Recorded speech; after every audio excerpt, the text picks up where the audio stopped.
Vriende, ek wil sê, ek wil weer 'n moeilike ding aanraak vanoggend. Maar ek wil 'n bietjie praat oor die grootste gebod. Papa! Nou, sien, as moet as sê papa, dan papa dit baie keer trek. As jy na die kerk toe gaan, so 'n bietjie rondry in kerk en sien ek kom 'n marsmannetjie aan en ek vat 'n marsmannetjie saam met die kerk toe. En ek sê vir hom, draai jy vir my, wat is die grootste gebod van hierdie mense?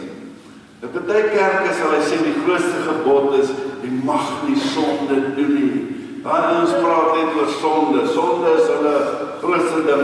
Die grootste gebod is, jy mag nie sonde doen nie. God haat sonde. Die ander kerke sal hy sê, die grootste gebod is, jy moet in tale kan praat. Die grootste gebod is, jy moet gedroog wees, of wat ook al. Daar is soveel ander dinge, behalwe hierdie een groot gebod. So as ek julle nou vanoggend herinner wat dit is, dan weet ek julle ken dit, maar julle moet my maar verskoon as ek dan dit paar dinge herhaal volgens wat in die Bybel staan. So kom ons lees so 'n paar tekste, Galasiërs 5 skryf Paulus. Julle broers, julle is tot vryheid geroep. Moet net nie julle vryheid misbruik as 'n verskoning om sonde te doen nie, maar dien mekaar in liefde. Die hele wet word in hierdie een gebod saamgevat, jy moet jou naaste lief hê soos jouself. Hierdie vers 14 is so 'n geweldige belangrike vers. Dit vat die hele Bybel, al die geskiedenis van God, so in een vers in. En as jy niks van die Bybel weet nie, dan moet jy net hierdie vers weet. En as jy dit kan uitleef, dan is jy Christus, dan is jy 'n Christen. Die hele wet word in hierdie een gebod saamgevat, jy moet jou naaste lief hê soos jouself. En die liefde is net die een woord, maar dit is 'n groot woord. Elkeen van ons wat die sin verstaan liefde anderste, ervaar liefde anderste, het anderste begeertes en anderste drome. So dit is 'n groot woord. As jy byvoorbeeld daar in Galasiërs verder sou lees, dan praat Paulus daar oor die vrug van die Gees. Die vrug van die Gees daarteenoor is liefde. En dan gaan hy aan met die res van daai vrug, vreugde, vrede, geduld, vriendelikheid, geregtigheid, getrouheid, nederigheid en selfbeheersing. Maar liefde is eerste daar. As ons in Johannes begin lees, Johannes van homself, as jy Johannes, die Evangelie Johannes lees, dan noem hy homself die disipel van wie Jesus die liefste was. So Johannes, hy hou nogal van liefde, hy het hierdie ding nogal bietjie onder die knie gekry. Hy skryf, Johannes 4 vers 7 skryf, geliefdes, ons moet mekaar lief hê, want liefde kom van God, en elkeen wat lief het, is 'n kind van God, en ken God. Wie nie lief het nie, geen kennis van God nie, want God is liefde. Verder in Johannes, dieselfde Johannes skryf, en ons ken die liefde wat God vir ons het. Ons hoor daar, God is liefde. Wie in liefde bly in God, en God bly in hom. Hierin het die liefde sy die doel volkome met ons bereik. Ons het niks te vrees vir die oorlog nie, want in hierdie wêreld lewe ons reeds deur die liefde net soos Jesus. So, dis duidelik in die Bybel is die opdrag, Christene ken liefde. Maar, nou as ons na die praktyk toe gaan, dan sien ons nou raak 'n bietjie moeilik, nou raak dit complicated. Want hier waar ons mekaar sien en waar ons mekaar moet voel, is dit moeilik. Want daar's dinge wat ons nou kom krap en kom kriewelig raak en aan. So ek noem nou vir julle net 'n paar woorde wat in die Grieks kom wat liefde is. Byvoorbeeld die eros liefde. Mense hier by staan 9 en 3 die eros is verliefdheid. Die is verliefdheid. Eros liefde is ken almal van ons wat ons almal was staan 9. So jy raak verlief op hierdie meisie of hierdie seun wat jy sien en dis net niks, alles in hele brein word toegevlek, want jy's net liefde vir daai persoon, hè. Dis eros liefde. As jy die Hooglied lees bietjie Hooglied vanaand, vanmôre. Los jy dat kort vandag, lees bietjie Hooglied. Dan lees jy alles van eros liefde. Daai man en vrou wat so lief is vir mekaar. Daai liefde gaan alles oor eros liefde. Alles wat hy sien en alles wat hy ryk en alles wat hy proe en allerlei goed is net liefde. Dis eros liefde. Dan kry jy 'n ander woord, ludos. Ludos is speelse liefde. Dit is as jy geniet om met mekaar te speel en as jy soos jy met kinders speel of wat ook al speel, is speelse liefde, ludos liefde. Met ander woorde, dis so bietjie meer as net hou van mekaar. Maar jy kan maar dit eintlik vertaal met hou van mekaar. As jy van iets hou, logos liefde. Dan kry jy natuurlik die filia liefde. Filia liefde is vriendskapsliefde. As jy vriende word met iemand en julle raak Dawid en Jonathan en julle is geheg aan mekaar, dan is dit filia. Julle is goeie vriende, julle hou van mekaar se geselskap, julle speel saam golf en so aan. Dan kry jy storge liefde. Storge liefde is daai liefde wat wil beskerm. Dit is liefde wat ouers vir kinders het, wat 'n juffrou vir haar klasie het, jy wil beskerm. Dan kry jy die Griekse woord pragma liefde. Dit is liefde wat lang ken. As jy iets baie lang ken, dan is jy lief daarvoor. So jy gewoond geraak aan alles van daai persoon of daai mens of daai ding. So dit is lang bestaande liefde, praktiese liefde. En dan kry jy natuurlik die agape liefde wat God hoofsaaklik ken ons, dit is die liefde wat God vir die mens het, daai onvoorwaardelike liefde. So, hierso is waar ek en jy nou leef, het ons almal nie dieselfde liefde. Party van ons is nog steeds hier by eros liefde, en ons dink as ek nie eros ervaar nie, dan is ek my vrou nie meer lief vir my nie, want sy het nie daai selfde eros goeders wat sy vir jou doen, soos ek doen het in die eerste 6 maande, toe sy verlief geraak het op jou. So ons, hier tussen hierdie met Paulus sal sê, die hoogtepunt van hierdie liefde is natuurlik die agape liefde, ons daai onvoorwaardelike liefde. Maar almal van ons kan nie daarby uitkom nie, ons het baie voorwaardes. Ek sien as ek bietjie Google oor die liefde, jy kry 5 liefdestale. Julle ouens wat op die huwelikskampe was, sal dit ook ken. As jy aanraking, so as ek en my vrou is nou een wat hou van mooi woorde. So ek help my raak aan haar nie. Sy hou van mooi woorde. So jy moet nie so lekker laat. Want hierdie 5 tale soos aanraking en geskenke gee en woorde gee en dade doen en tyd spandeer, is party mense, as jy tyd met hulle spandeer aan ervaar hulle liefde. Party mense, as jy vir hulle geskenkies gee, ervaar hulle liefde. Party mense, as jy vir hulle mooi woorde gee, ervaar hulle liefde en so aan. So dis die praktiese goed rondom liefde, wat ek niks vir julle kan sê nie, maar julle kan 'n bietjie daaroor gaan dink. Die ding is wat ek vandag oor praat, is wat onbewuslik gebeur. As jy iemand daar buite ontmoet, as jy iemand verbyloop, is daar dinge wat onbewuslik binne in jou gebeur, as gevolg van jou voorkeure en jou godsdiens en jou karakter en alles gebeur hier binne in jou sekere dinge. En hierdie 4 goed wat ek nou vir julle gaan noem, is baie belangrik. Want julle almal doen dit of reg of verkeerd, of positief of negatief. En dis die liefdesgoeders wat die wêreld laat gebeur of nie gebeur nie. So die eerste ding wat ek wil noem is aanvaarding. As jy my ontmoet en sê net maar ek is getatoe of ek rook, dan aanvaar jy my of jy aanvaar my nie. Want jy sê maar sê ek rook en jy het iets teen rook, jy hou nie van rook nie, dan aanvaar jy my nie. En as jy niks teen rook nie, aanvaar jy my. So maar dit gebeur nie binne in jou. Dit is 'n onbewuslike ding wat binne in jou gebeur.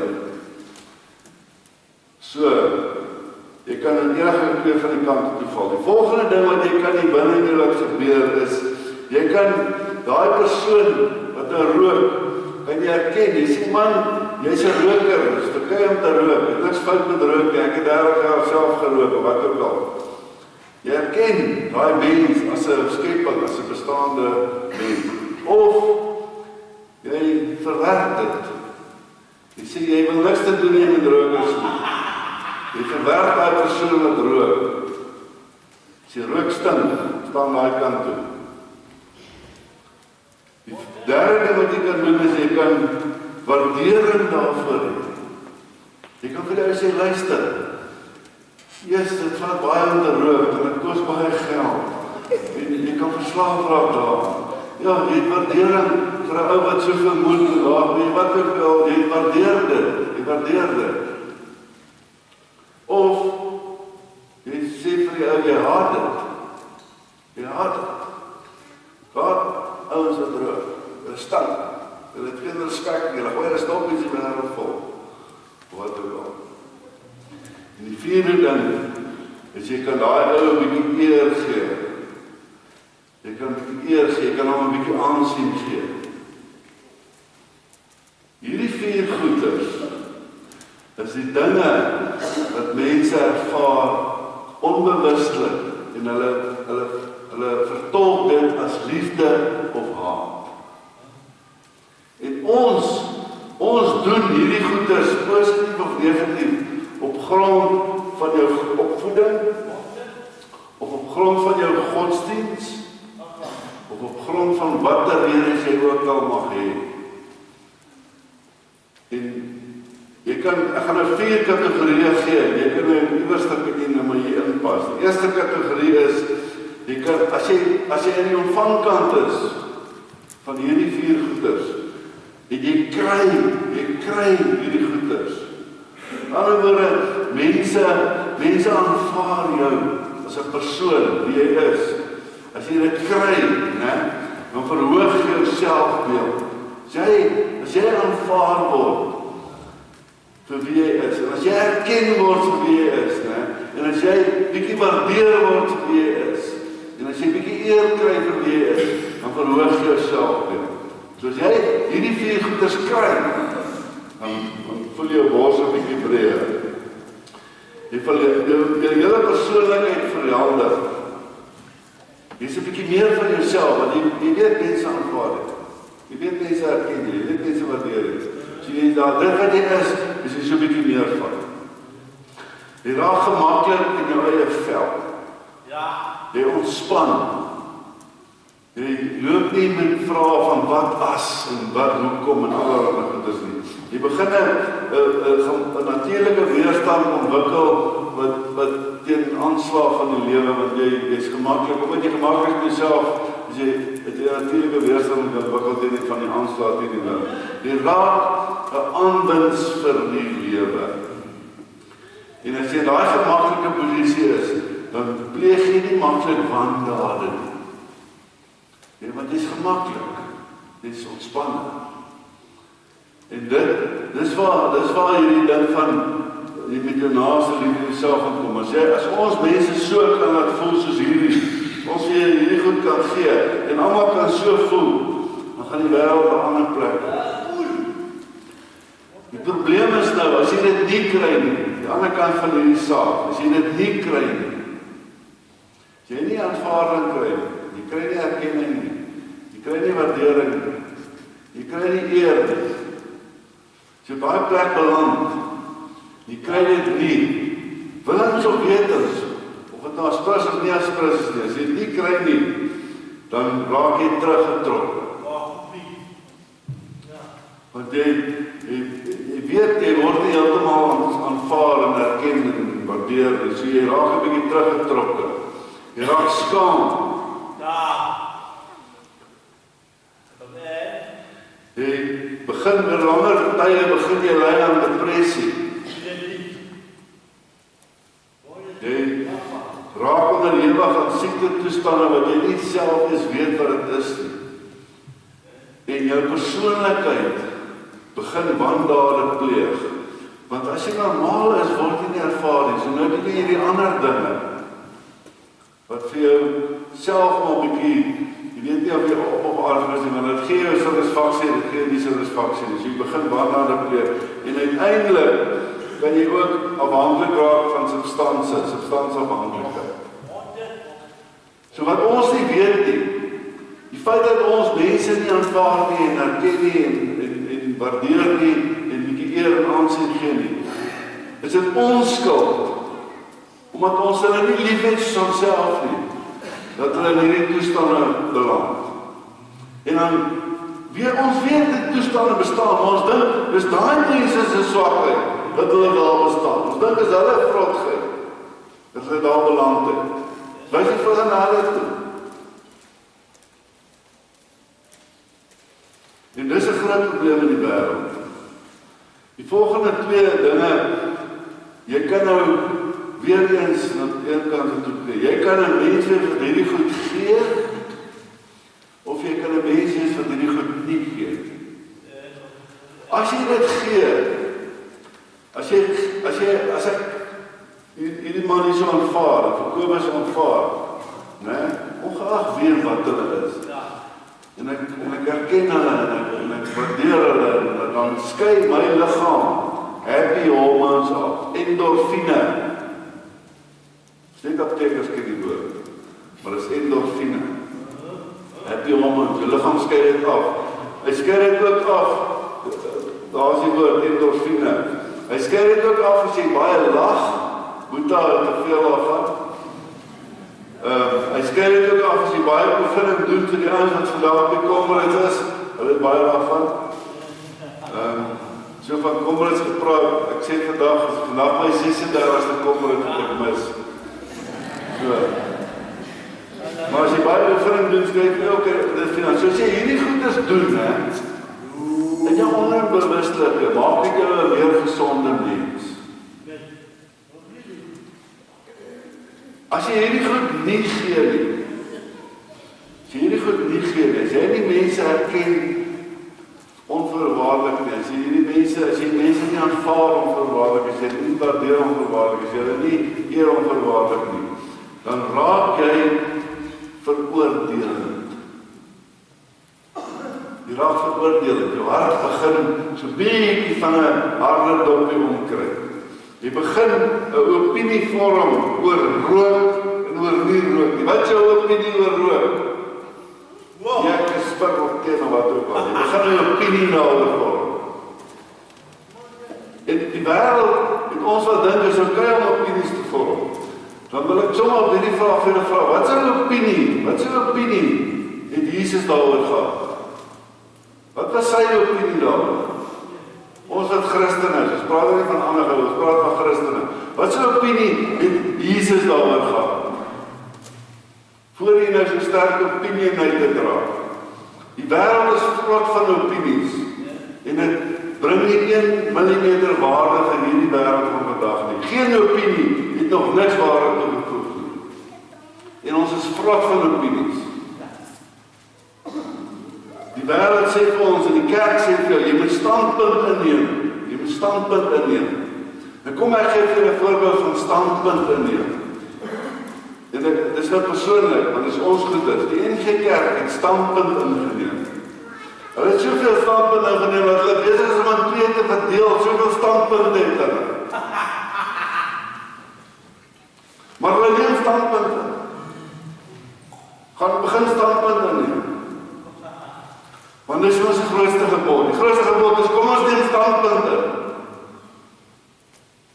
En daai mense wat begin opinies vorm en standpunt inneem, hulle begin laer strek. Hulle begin saam met mekaar heel en saam met mekaar praat en sê, kom ons voel so. Kom ons voel so. En dit is maklik om albei betrokke te raak, want dit is lekker goed om te teen en vir dit of teen dit is. Want dis wêreldse goeders. Maar dis nie in lyn met ons groot gebod nie. Jy moet jou naaste lief hê soos jouself nie. Dit het niks met ons groot gebod uit te maak. En natuurlik begin jy krities raak. En as jy so krities begin raak met, dan wie kry die seerste? Net jou eie hart. Net jou eie hart. Dis al wat seer kry. Die wêreld is so krities. Die wêreld is hier in hierdie kolom. En Paulus skryf oor, sê, as jy nou verder lees, ons lees hy 15de vers, die 14de vers sê ons, die hele wêreld, die hele wet word in die gebod saamgevat, jy met jou naaste lief soos jouself.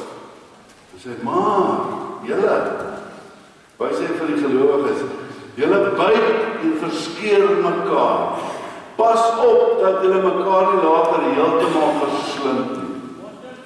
Dis wat die kerk vandag is. Ons is op hierdie punt, dat ons so geopinie en gestandpunt is, dat ons mekaar verskeur. Met ons grootste gebod, wat die agterwaai. En met die naaste lief soos jouself. Ek sê vir julle, vandag se kerk, het presies soos die Jode geword 2000 jaar terug. Die Jode het 'n fantastiese godsdienst gehad. Die Jode was die enigste volk van God, met 'n fantastiese godsdienst. Maar hulle het mense gehad, hulle het sonde gehad, hulle het Samaritane gehad, hulle het mekaar gehad. Hulle het net die tyd gehad vir verkeerde. As jy net dit sê, is jy verkeerd. Die Jode was so vol strooi gewees, jy kon niks doen. Ons is vandag so, die kerk is vandag so. Die kerk is vandag Jode. Hulle kan net so wel speel die Jode. Ons grootste gebod is die wet. Die mag nie, wat ook al doen. Ons het soos die kerk, soos die Jode geword. En die Jode, en dis wat ons vandag sal doen, as Jesus daar aangestap kom, sal ons hom kruisig. Want hy gaan nie saam met ons stem oor ons opinies nie. Hy gaan nie een van ons opinies en ons standpunte gehoor gee. As jy 'n standpunt het, as jy so sterk is, dat jy 'n standpunt het, vra jouself, wat het Jesus daaroor gevoel en gesê en gedink? As jy teruggaan na Jesus toe, wat is sonde? Het hy soos 'n maagvark oor te kere gegaan? Oor oorspel? Oor werk op die Sabbat? Wat is sonde? Het hy so verskriklik kere gegaan? Nie een enkele sonde nie. Hy het nooit te kere gegaan oor niks nie. Waaroor het hy te kere gegaan? Oor die Fariseërs, oor die Sadduseërs, oor die skrifgeleerdes, oor die Joodse leiers. Hy het nie oor een enkele ding so te kere gegaan soos ons te kere gaan oor wat ons dink sonde is. As ons vandag wil assosieer met Christus, as ons die nagmaal wil vier vandag, dan moet jy hierdie 4 goeders moet jy besef. Wat het Jesus gedoen met hierdie 4 dinge? Aanvaarding, erkenning, waardering en eer. Hy het dit vir die minste van mense gegee. Vrou wat aan bloedvloeiing gelei het, 'n Samaritaan. Enige iemand, noem al die gebroedsels wat ons niks meer wil uitwaai nie. Jesus het aanvaar. Al wat gebeur, sien nou hier's 'n ou wat sy sonde, die ergste sonde wat hy kan. Alles wat hy wandel wat hy doen, sonde, wat ons nou sê sonde, is omdat hy nog nie genoeg liefde ervaar het nie, dat hy wandel pleeg omdat hy nie aanvaar word. Hierdie is 'n bose kringloop. Het begin word deur ons, wat nie ons grootste gebod nakom en ons naaste lief is soos onsself nie. Amen. Kom ons bid saam. Here, vergewe ons, dat ons nie die grootste gebod ken nie. Ons weet nie wat het is om lief te hê. Ons weet nie wat het is om mense lief te hê, soos ek self. Dalk is ons nie self onsself lief te hê. Dalk sukkel ons, dalk trap ons klei. Maar ons weet hier as ons nagmaal vier, Jesus het dit geken. En ons wil onsself verbind aan Jesus wat hierdie liefde geken het. En ons wil weer vooraf sê, ons is Christene, ons wil met Jesus assosieer. en veral in die grootste gebod. Ons wil nie in allerlei goed spesialiseer nie. Dit help ons niks nie. Dit help ons vandag om oor te begin, te sê, kom ons werk met die grootste gebod. En kom ons kyk hoe lang ons daarmee kan werk, tot ons iets daarvan verstaan. Ons bid dit in Jesus Christus se naam.